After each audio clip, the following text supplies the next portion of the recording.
नमस्कार। चलिए आज बात करते हैं अकाउंटिंग की एकदम जड़ की, मतलब जर्नल और वाउचर की। ये वो दो चीजें हैं जिनके बिना किसी भी बिजनेस का हिसाब किताब सोच भी नहीं सकते।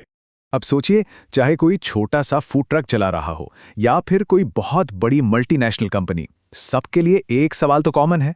भाई, इतने सारे लेन देन, इतनी सारी खरीद बिक्री, इसका हिसाब आखिर रखा कैसे जाए? मजे की बात यह है कि इसका जवाब इन्हीं दो छोटी सी लगने वाली चीजों में है, जर्नल और वाउचर। तो किसी भी हिसाब किताब की कहानी, उसकी शुरुआत कहां से होती है? अक्सर लोगों को लगता है सीधे खातों में नंबर लिखने से, पर असल में ऐसा नहीं है। सबसे पहली और सबसे जरूरी चीज है सबूत, प्रूफ। हर लेन देन का एक पक्का कागजी निशान होना ही चाहिए, और यही सबूत कहलाता है वाउचर। सीधी भाषा में कहें तो वाउचर एक लिखा हुआ डॉक्यूमेंट है जो इस बात का पक्का प्रूफ है कि हां, कोई फाइनेंशियल ट्रांजैक्शन हुआ है। इसे एक तरह की रसीद समझ सकते हैं, एक पक्का वाला सबूत कि पैसों का लेन देन हुआ। क्योंकि देखिए, बिना वाउचर के कोई भी एंट्री सिर्फ कही सुनी बात है, कोई पक्का फैक्ट नहीं। अच्छा, तो एक सही वाउचर में होता क्या क्या है?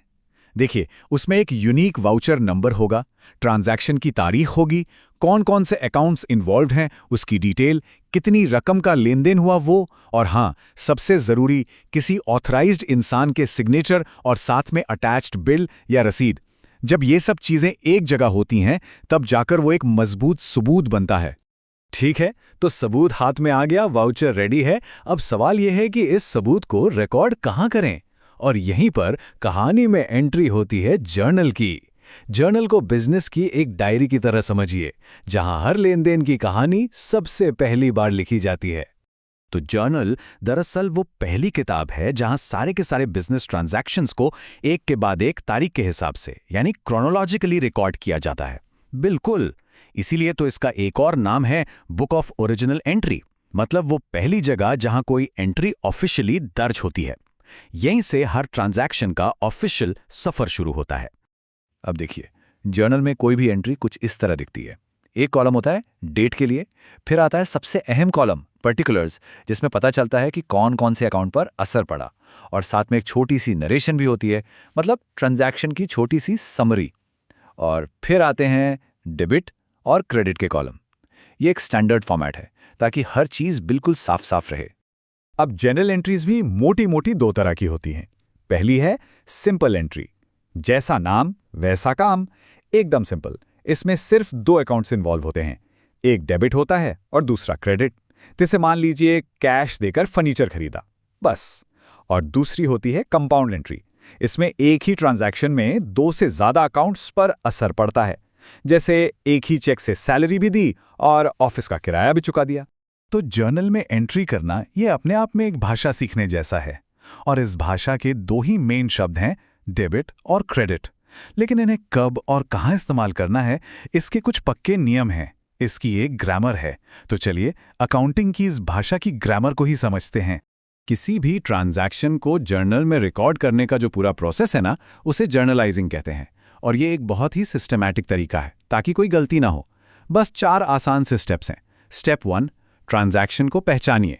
स्टेप 2, इसमें कौन कौन से अकाउंट्स हैं उन्हें क्लासिफाई कीजिए। स्टेप 3, अब डेबिट और क्रेडिट के नियम लगाइए। और स्टेप 4, बस जर्नल एंट्री रिकॉर्ड कर दीजिए, हो गया काम। और वो नियम कौन से हैं? ये है अकाउंटिंग के 3 गोल्डन रूल्स। इन्हें बस समझ लिया तो सब आसान है। पहला, पर्सनल अकाउंट। इसका नियम है, जो रिसीवर है उसे डेबिट और जो गिवर है उसे क्रेडिट। दूसरा, रियल अकाउंट। जो बिजनेस में आ रहा है वो डेबिट और जो बिजनेस से जा रहा है वो क्रेडिट। और तीसरा, नॉमिनल अकाउंट। बिजनेस के जितने भी खर्चे और नुकसान हैं वो सब डेबिट, और जितने भी इनकम और फायदे हैं वो सब क्रेडिट। बस यही 3 नियम, पूरी अकाउंटिंग इन्हीं पर खड़ी है। चलो, बहुत हो गई थ्योरी की बातें। अब इन रूल्स को एक्शन में देखते हैं। एक असली ट्रांजैक्शन लेते हैं और देखते हैं कि उसकी जर्नल तक की जर्नी कैसी होती है। साथ में करके देखते हैं। तो हमारा ट्रांजैक्शन ये रहा, 8,000 रुपए का सामान कैश में खरीदा। एकदम सीधा सादा रोजमर्रा का बिजनेस ट्रांजैक्शन है ना? चलिए, अब अपने 4 स्टेप्स और गोल्डन रूल्स को इस पे लगाते हैं। स्टेप 1 और 2। इसमें 2 अकाउंट कौन से हैं?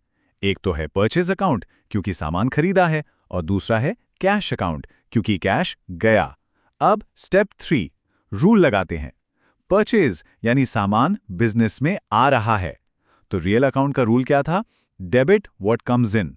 तो परचेज अकाउंट होगा डेबिट, और कैश वो बिजनेस से जा रहा है, तो रूल के हिसाब से क्रेडिट व्हाट गोज आउट, तो कैश अकाउंट होगा credit. Simple.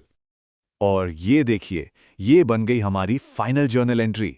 Purchase account doctor यानी डेबिट 8,000 रुपए से, और टू कैश अकाउंट यानी क्रेडिट 8,000 रुपए से। और नीचे देखिए ब्रैकेट में एक छोटी सी नरेशन भी लिख दी, being goods purchased for cash, ताकि बाद में याद रहे कि ये एंट्री किस लिए थी। है ना, एकदम साफ और सिस्टमैटिक। तो अभी हमने देखा कि कैसे एक छोटा सा ट्रांजैक्शन जर्नल में अपनी जगह बनाता है। लेकिन ये सिर्फ एक एंट्री नहीं है, इसे ऐसे समझिए, ये पूरे फाइनेंशियल सिस्टम की इमारत का पहला और सबसे ज़रूरी पत्थर है। ये बात बिल्कुल 100% सच है कि जर्नल और वाउचर का ये जो सिस्टम है ना, यही सारे अकाउंटिंग रिकॉर्ड्स की बुनियाद है। अगर जर्नलाइजिंग सही तरीके से की जाए तो फाइनेंशियल रिकॉर्ड्स तो एकदम एक्यूरेट रहती हैं, साथ ही ये एक अच्छे फाइनेंशियल मैनेजमेंट में भी मदद करता है। याद रखिए, हर बड़ी से बड़ी फाइनेंशियल रिपोर्ट की शुरुआत इसी एक छोटी सी जर्नल एंट्री से होती है। तो ये तो कहानी का पहला चैप्टर था, पहली एंट्री। लेकिन किसी भी ट्रांजैक्शन का सफर यहीं खत्म नहीं होता। सवाल यह है कि जर्नल में दर्ज होने के बाद ये एंट्री आगे कहां जाती है? इसकी कहानी का अगला पड़ाव क्या है? ये सवाल हमें अकाउंटिंग की दुनिया के अगले लेवल पे ले जाता है।